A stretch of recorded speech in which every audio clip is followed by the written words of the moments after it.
গাজীপুরে সোনালী ব্যাংকের এক কর্মকর্তা ও 2 আনসার সদস্যকে কুপিয়ে এবং ফাঁকা গুলি ছুড়ে প্রায় 8 লাখ টাকা ছিনতাইয়ের ঘটনা ঘটেছে। পুলিশ জানিয়েছে, প্রতিদিনের মতো বিকেলে শহীদ তাজউদ্দিন মেডিকেল কলেজ হাসপাতালের সোনালী ব্যাংকের উপশাখা থেকে ক্যাশ ক্লোজ করে টাকা নিয়ে ব্যাংকের মূল শাখায় জমা দিতে যাচ্ছিলেন ব্যাংক কর্মকর্তা সুরভি আক্তার সহ 2 আনসার সদস্য।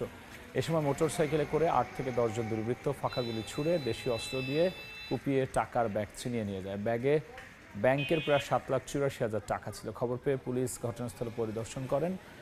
আহতদের উদ্ধার করে শহীদ তাজউদ্দিন আহমদ মেডিকেল কলেজ হাসপাতালে ভর্তি করা হয়েছে।